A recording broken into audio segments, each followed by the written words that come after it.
पहले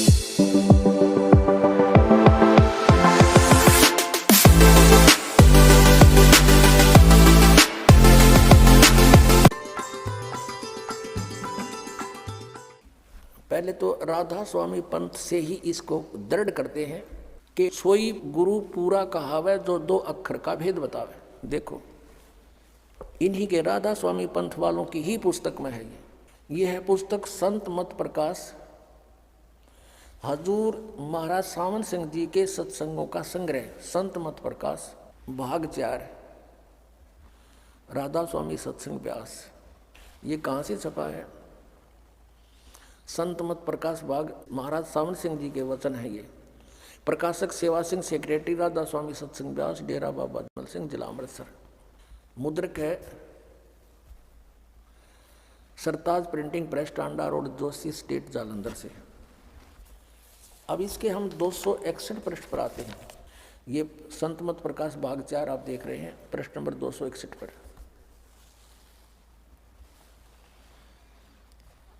अब यहाँ सावन सिंह जी अपने विचार व्यक्त कर रहे हैं। अक्षर रूप निखरती चाली छोड़ दिया उपदेश बेगाना, ये शिवदयाल जी की वाणी को डिफाइन करने चले हैं सावन सिंह जी। यह संसार सर है और अक्षर है वो परब्रह्म है, नी अक्षर पारब्रह्म है। संसार तो सर है और जो अक्षर है वो ब्रह्म है, अक्षर ब्रह्म है और नी अक्षर पारब्रह्म है। आगे देखो, जो ये सब संसार बना इसमें यह मैल दुनिया में गुजारा करते आ रहे हैं, किंतु अब गुरु की कृपा से आत्मा इस महल को छोड़कर सतलोक जा रही है। अब कैसे जा रही है सतलोक? अब आगे देखते हैं। इसका अर्थ है कि एक स्थान पर आता है, गुरु ग्रंथ साहिब में बड़े गहरे और गुप्त रहस्य हैं। एक स्थान पर आता है 52 अक्षर लोक त्रय सब कुछ इनके माही, ये अक्षर खिर जाएंगे वे अक्षर इनमें नाही। आदि गुरु ग्रंथ साहब 340 पृष्ठ पे ये है नानक साहिब जी की वाणी। अब इसका अर्थ ये है कि जो मंत्र तुम जपते हो वास्तविक मंत्र इन आपके लेखों में नहीं है, वो उनसे अलग भिन्न है। आगे देखना फिर क्या बताता है इसके विषय में। ग्रंथ साहिब में लिखा है 52 अक्षर संस्कृत भाषा के, शायद कोई ऐसी भाषा हो जिसके 52 अक्षरों। इस संसार का सारा मसाला 52 अक्षरों में आ जाता है। पिंड अंड का हाल तो 52 अक्षरों में आ गया। ये पिंड और अंड को अलग अलग मानते हैं, फिर बताएंगे इसको। आगे 2 अक्षर हैं जो पार ब्रह्म है। देखिए तो पार ब्रह्म ही 2 अक्षर थे। इसके विषय में, इन 2 अक्षरों के विषय में ग्रंथ साहिब में लिखा है सोई गुरु पूरा कहावे 2 अक्षर का भेद बतावे, एक छुड़ावे एक लिखावे तो प्राणी निज घर को पावे। फिर कहते हैं जे तू पढ़्या पंडित बिन 2 अक्षर 2 नावा, प्रणवत नानक एक लंघाए जे कर सत समावा। आदि ग्रंथ साहिब में 1171 पृष्ठ पर लिखा है। अब क्या बताया है कि सोई गुरु पूरा कहावे जो 2 अक्षर का भेद बतावे, एक छुड़ावे एक लखावे जो प्राणी निज घर को पावे। फिर जे तू पढ़्या पंडित बिन 2 अक्षर 2 नावा, प्रणवत नानक एक लंघाए जे कर सत समावा। फिर आगे कहा कि यदि तुम गुणी हो ज्ञानी हो वे अक्षर बताओ।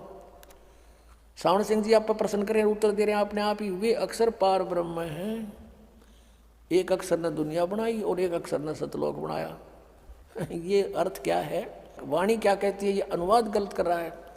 जे तू पढ़्या पंडित बिन 2 अक्षर 2 नावा, प्रणवत नानक एक लंघाए जे कर सत समावा। अगर तूने ये 2 अक्षर नहीं पढ़े, 2 नाव नहीं पढ़े, तो तूने कुछ भी नहीं पढ़ा।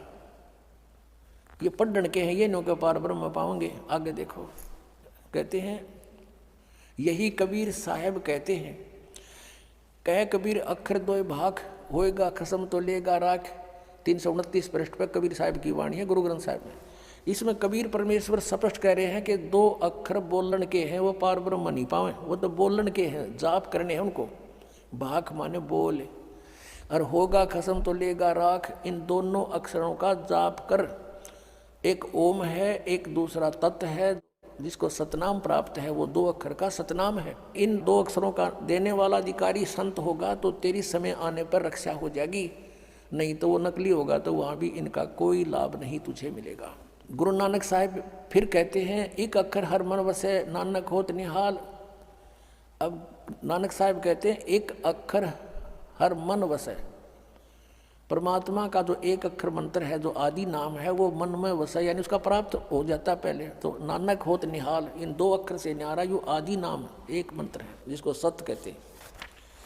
अब 262 पृष्ठ पर देखिएगा, एक स्थान पर गुरु साहब कहते हैं कि वेद कतेब समृत सब शासत, इन पढ़ा मुक्त ना होई, एक अक्षर जो गुरुमुख जापै तिसकी निर्मल सोई। अब ये गुरु ग्रंथ साहब में तो गुरु जी कह रहे हैं, नानक साहब जी तो कह रहे हैं कि वो गुरुमुख होकर जाप करना है, गुरु से प्राप्त करके। ये नो कह वो तो साधना करने का है, जाप करने का नहीं, और पार ब्रह्म में मिलेंगे।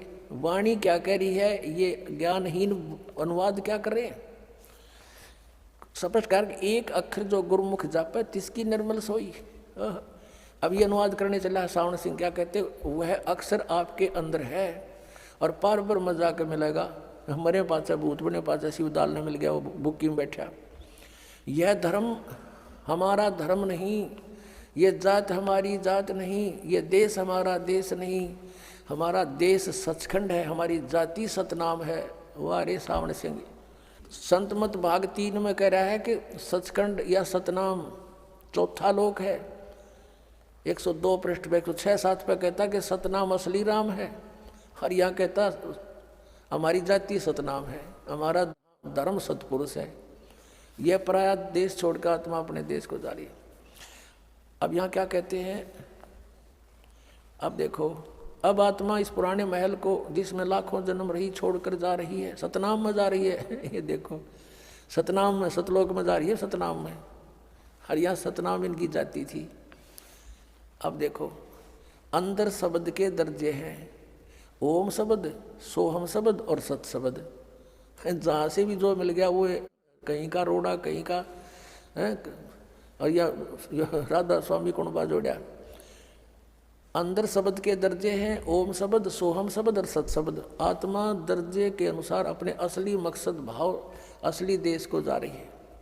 अब ये कहते हैं कि गुरु ग्रंथ साहिब में प्रमाण है कि 2 अक्षर का भेद बतावे, सोए गुरु पूरा कहावे। और ये 5वा बगाटा जोड़ रही, अन्यों का वो 2 अक्षर तो अंदर पाओगे पार ब्रह्म में। और गुरु नानक साहिब जी जाप करते थे। अब ये जैसे कबीर परमेश्वर ने कहा कि कहे कबीर अक्षर 2 भाग, एक बोल इनका जाप करे, और इनके देने का अगर सही अधिकारी संत होगा तो तेरी रक्षा होगी ना। इसके नरे जाप करते किसी नगरी से लेकर तो भी लाभ नहीं होगा। अब नानक साहब जी क्या जाप करते थे। पुण्यात्मा, इस तत्व ज्ञान से परिचित होकर एक सिख बच्चे ने स्वयं ही अपने सदग्रंथों को खोजा। उसने खोजा तो ये था कि यदि ये सच्ची है कि कबीर परमेश्वर नानक साहब जी को मिले हैं, तो वो मंत्र वही होंगे जो हमारे गुरु जी दे रहे हैं। लेकिन गुरु ग्रंथ साहिब में वो इकट्ठे कहीं नहीं है। कारण क्या था अभी बताएंगे, पहले ये देखिएगा गुरु नानक देव जी कौन सा मंत्र वो 2 अक्षर का जाप करते थे। देखिएगा, ये है सबतों वड्डी भाई बाले वाली जन्म साखी। सबतों वड्डी भाई बाले वाली जन्म साखी, doctor Jawahar Singh, Kripal Singh and company, ये इसके लेखक हैं। ई जन्म साखी अज तक छप चुकियाँ नालों वड्डी है, सब तो वड्डी ते पुरातन है, भाई बाले वाली जन्म साखी। श्री गुरु नानक देव जी दी पंजे साहिब दी साखी ते 10 पातशाह दे जीवन समेत मुकम्मल साखियाँ हन। प्रकाशक है doctor Jawahar Singh, Kripal Singh and company. ये पुस्तकों वाली गली नंबर 8, बाग रामानंद, अमृतसर से छपी है। ये पृष्ठ 547 है। और समंदर दी साखी, ये एक चैप्टर है समंदर दी साखी। हम नीचे आते हैं। बाला संधु वाच, यानी बाला संधु बोला, उसने कहा। ये बालाजी और मर्दाना जी नानक साहब के साथ 2 भक्त रहते थे, विशेष सेवक थे। उनमें से बालाजी कह रहे हैं, बाला बोल रहा है, और किसको? अंगद जी को बता रहे हैं, जो गुरु नानक देव जी के तुरंत बाद गद्दी पर विराजमान हुए थे। ताते हैं गुरु अंगद जी जद गुरु नानक जी अजीत्य कोलों, अजीत्य पासों विद्या होए ता मर्दा ने किहा सच्चे पातशाह जी असा समंदर ता देखिया पर लंका ना देखी, जिथे रामचंद्र जी चढ़ाई कीती है। ता गुरु नानक जी ने कहा चलो भाई बाला ते मर्दाना तुहानू रंज नहीं करना, अखी मीटो। तो अखी मीट के खोलिया ता समुंदर दे कंडे जाई खड़े हुए ते आप आखण लगे बाला ते मर्दाना मेरे पीछे पीछे चले आओ और मुखों वाहेगुरु कहिंदे आओ। ते आगे आगे गुरु जी तुर पे, जैसे धरती ऊपर तुरदे सन उसी तरह समुद्र ऊपर तुर पे। जा चले जान ते पीछे बाला ते मर्दाना जावण। ता मर्दाना ने विचार की कि गुरु जी गुरु नानक देव जी ओम सोहम जपदे जांदे हन। ता मर्दाना भी ओम सोहम लगा जपण ते लगा गोते खावण। ता गुरु नानक जी देखण ता मर्दाना गोते खांदा है। ता गुरु जी कहा कि मर्दाना गुरु दी करनी वल नहीं देखना, गुरु दे बचना पर चलना चाहिए। तू मर्दाना वही आख जो असा आखिया है। ता मर्दाना फिर लगा वाहेगुरु कहन। ता फिर जल ऊपर उसी तरह तुरन लगा। इसमें हो गया कंसेप्ट क्लियर कि गुरु नानक देव ये 2 अक्षर का मंत्र जाप किया करते। It is Satnam.